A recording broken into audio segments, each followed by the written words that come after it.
In this video, I'll go beyond the rule of thirds and show you some more what I call compositional tools that you can add to your tool belt. The rule of thirds can be a good starting point for most photographers. However, the problem with it is that you may actually end up having your entire portfolio based on the rule of thirds, which in turn can become a little bit boring.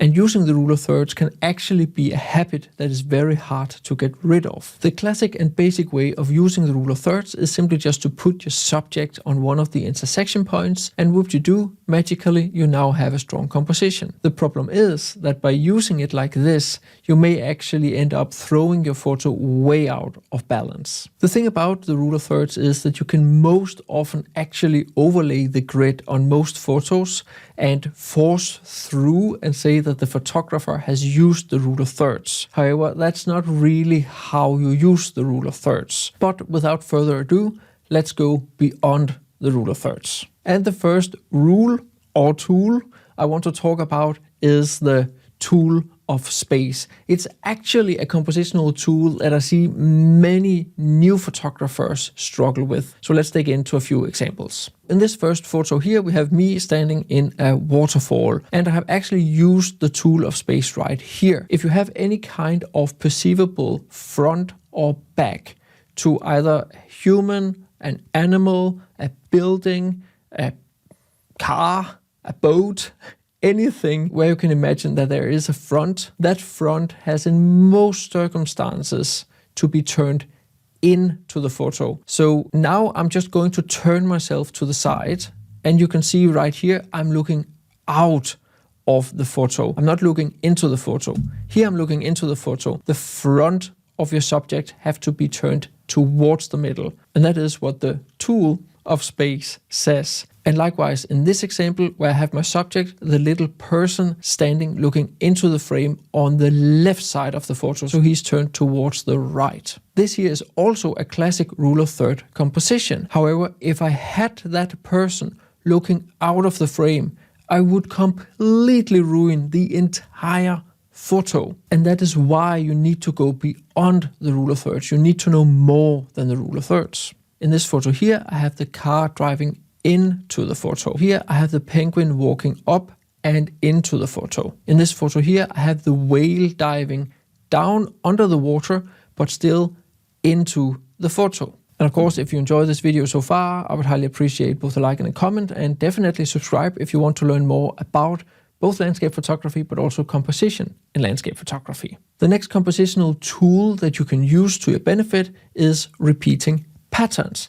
Generally, we human beings, we cannot not see patterns when we're out in nature. We love order, we love patterns. So benefit from that because it will raise the aesthetics of your photos. In this particular case here, I have the roof of the house mirroring the top of the mountain. In this photo, I have the lines of the hills throughout the fields, and I have the tractor tracks spaced out. So there's so many repeating patterns, and even between the lines of the hills and the lines of the tractor tracks, there are several rectangles or squares that are also repeating throughout the photo. Here I have lines of tulips that are also repeated throughout the scene. Here I of course have the repeating lines of the trees, but it's especially the two deer down here that are looking towards the viewer, where you also have the repeating shape of the heads and ears. In this photo, it's the repeating shape of the tree and the hot air balloon, where they both kind of looks like a drop that is turned upside down. And here we have the repeating shapes of the mountains in the background. Here we also have a couple of repeating shapes where the tree and the cloud have more or less the same shape. And here we have the repeating cypress trees along the road leading us into the farmhouse. And if you want to learn more about composition beyond what I'm teaching you in this video, be sure to head down and get my 2 ebooks on composition in landscape photography. They're super easy to read, minimal text, and so many examples. So you actually get through the books and learn something. If you're in doubt about whether you want the ebook, you can always try out the light versions first. So the next thing you can do is break those patterns, make something stand out in those patterns. We humans, we are drawn to things that stand out. We are drawn to contrasts, whether it's color, tones, shapes, and so forth. We love contrasts. In this example, we have, of course, the repeating patterns throughout the fields, and then we have that one tree that stands out. That's what we look at. Here we have the lines, again, of the fields, and another tree that stands out relative to all the lines in the photo. Here are more lines throughout a forest, but one of those lines is crooked, and that's the one that grabs our attention. In this photo, we again have repeating lines, but we cannot not see the person standing down there. The person is breaking the rhythm of those lines, and he stands out. Yes, it's myself. A bunch of red tulips, and then that one yellow flower standing out. And I could have put that yellow flower in either the corner of the photo, in the lower part of the photo. I could have thrown it out of focus. It doesn't matter. The yellow tulip draws all the attention because it's yellow standing out on red. The next tool is what I call Chop the Top, and that is all about how we perceive a landscape when we transfer it from the 3D environment we're standing in to a 2D photo.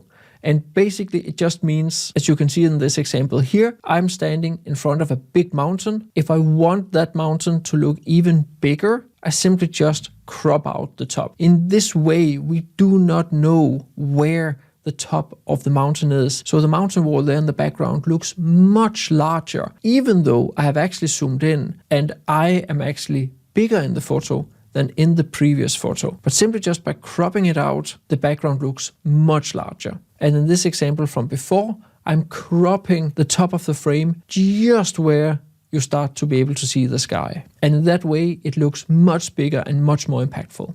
In this photo, I've made sure not to include the horizon line in top of the frame. And in that way, it looks like the ocean just continues forever. Also, the horizon line will not distract the viewer. And it's technically not just the top of the photo, it's also the sides of the photo. So in this example here from a waterfall in Iceland, I've purposely cropped out the right side of the waterfall. So in that way, it actually looks as if the waterfall won't stop just a little bit outside the frame, but it will continue and give the perception that the waterfall is much larger than it actually is. It is still a large waterfall though. Now the next tool here is a little bit harder to wrap your head around, but I call it meaningful depth. So let's dig into that. What I mean by meaningful depth is simply just that I see a lot of photos, whether it's wide angle or telephoto and so forth, try to force in a foreground that doesn't add anything besides depth. Depth is in and of itself actually a pretty good tool to use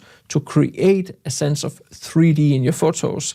However, sometimes the foreground is just boring or doesn't work. So in this example here, the foreground is just one big mess. If I wanted to show a messy photo, then I've succeeded, but that was not the purpose of the photo. In this case here, I have all the green grass, all the lines there, and a little bit of a reflection. It makes for a much cleaner foreground than the previous one. And in that way, the photo is much more compelling to look at. And you don't need to have a dramatic foreground. It can simply just be some foreground trees, as in this example here. I purposely did not include some immediate foreground from the grasses in front because I don't think they added to the photo. However, the foreground trees very much added to the photo to create the depth throughout the scene and of course frame my subject, the tree that is split there in the middle of the frame. In this photo from the highlands of Iceland, I've placed myself in the foreground looking into the scene. It gives a sense of adventure and of course also a little bit of scale. If I had not been standing there, this photo wouldn't have been half as interesting.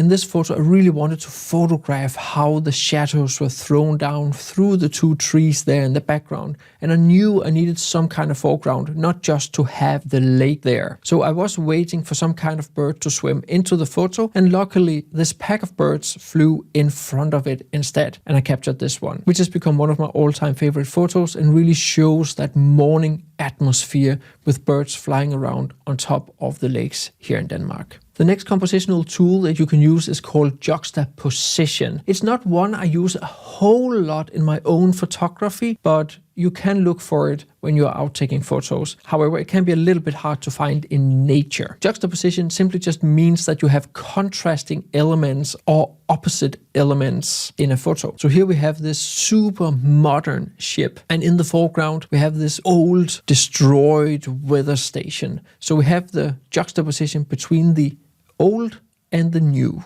The same boat, here we have the juxtaposition between nature down in the corner and the big human-made object. So nature versus human. Another example of nature versus human, a car driving around in the highlands of Iceland. Another juxtaposition, we have the big, slow, heavy animal, and then we have the light, fast birds in the background. So either slow versus fast or heavy versus light. And if you want to know how I edit all my photos, be sure to enroll in my big Photoshop for Landscape Photographers post-processing course. It's in this course where I teach you everything about how I edit my photos. Everything from luminosity masking, how to clean your photos, how to deal with atmosphere and glow, how to avoid certain editing mistakes, and much, much more. Just read all the quotes on the homepage to see whether or not people are happy about the course. And of course, also use the coupon code to save a little bit of money when you enroll. There are links to that one down in the description of the video too. And in this final one here, it's all about combining all these compositional tools, and often I find simply just the more you combine, the more compelling of a photo it becomes.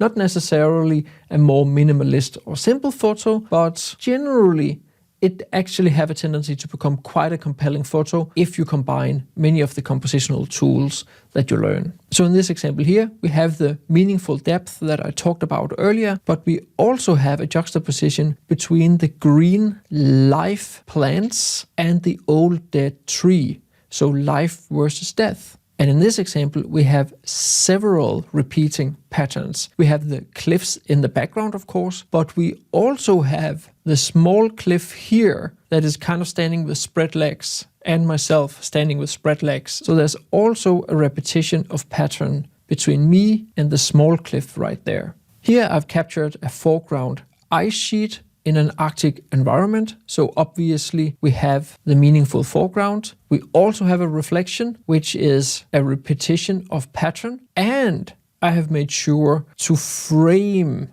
the reflection of the mountain here in the foreground ice right there.